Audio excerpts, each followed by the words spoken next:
এই প্রচণ্ড গরমে সবজি দিয়ে পাতলা ঝোলই একমাত্র ভরসা, কিন্তু মেহমানদের কি আর এসব দিয়ে ভাত দেওয়া যায়? তাই এই কাঠফাটা গরমে মেহমানদের জন্য মজার মজার সব খাবার রান্না করলাম। কি করলাম না করলাম সব মিলিয়েই থাকছে আজকের ব্লগ। আসসালামু আলাইকুম, কেমন আছেন সবাই? আশা করছি সবাই অনেক ভালো আছেন। আলহামদুলিল্লাহ আমরা মোটামুটি ভালো আছি। কারণ এই প্রচণ্ড গরমে আর কিভাবে ভালো থাকা যায় বলেন? তারপরেও আল্লাহ যেহেতু বাঁচিয়ে রেখেছে এইটাই অনেক। তো সকাল সকাল আমার হাজবেন্ড বাজারে গেছিল, কারণ বেলা হলে অনেক গরম হয়ে যায় আর রাজশাহীতে তো তাপমাত্রা অনেক বেশি। তো এই কারণে ও সকাল সকাল গিয়ে বাজার করে নিয়ে আসছে। তো বাজারের মধ্যে এখানে সবজি নিয়ে আসছে আর এ তো তাল মিষ্টি নিয়ে আসছে। এইটা অরিজিনাল দুলাল চন্দ্র ভারের তাল মিষ্টি, বাবুর জন্য নিয়ে আসছে, ওকে এটা খাওয়ানো হয়।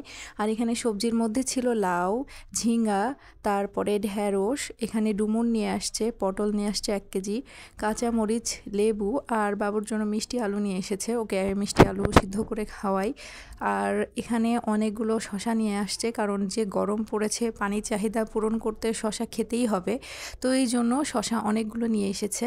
এখানে মোটামুটি 3 কেজি শশা ছিল, তার মধ্যে আমি এই দিক দিয়ে কাঁচামরিচের বোটাগুলো ফেলে দিলাম আর কাঁচামরিচগুলো বক্সের মধ্যে রেখে দিলাম, এতে কাঁচামরিচ অনেক দিন ভালো থাকে। আর উপরে যেগুলো দেখছেন এগুলো এর আগে কেনা হয়েছিল, বাইরেই ছিল, সে কারণে একটু শুকিয়ে গেছে।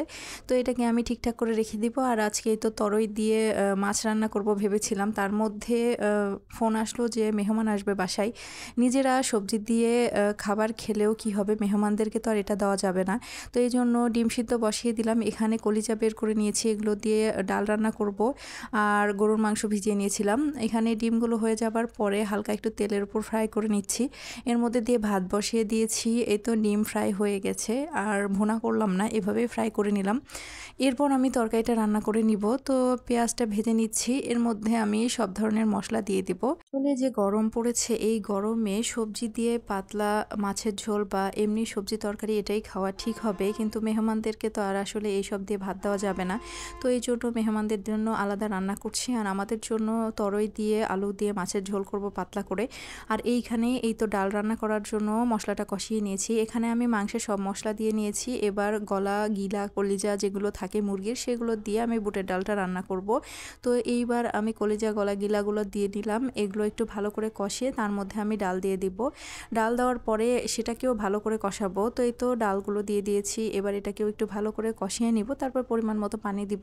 আর এই দিক থেকে আমার সবজিটাও কষানো হয়ে যাচ্ছে। আর এই তরই সবজিতে তো পানি ওঠে বেশি, তাই জন্য বেশিক্ষণ কষানোও যাবে না।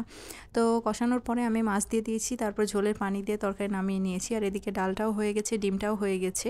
এরপর আমি গরুর মাংসটা ভালো করে ধুয়ে কড়াইয়ে নিয়ে নিয়েছি, এটা আমি হাতে মেখে রান্না করব। এখানে সব ধরনের গরম মশলা নিয়ে নিয়েছি, পেঁয়াজও কেটে নিয়েছি, এই সব কিছু এখন মাংসের মধ্যে দিয়ে দিলাম। এর মধ্যে আমি দেবো গুঁড়ো মশলাগুলো, আদা রসুন বাটা, জিরে বাটা, হলুদের গুঁড়া, লবণ, ধনিয়া গুঁড়া আর মরিচের গুঁড়া দিয়ে নিয়েছি, আর তেল দিয়ে নিয়েছি। এগুলো দিয়ে এখন আমি খুব ভালো করে এটাকে মাখাবো। গরুর মাংসের আসল স্বাদ আসে এই মাখানোতে। আর আমি সব সময়ই মাখিয়ে রান্না করি, কষিয়ে গরুর মাংসটা আমি কখনো রান্না করিনি, আর কেমন লাগে আমি জানিও না।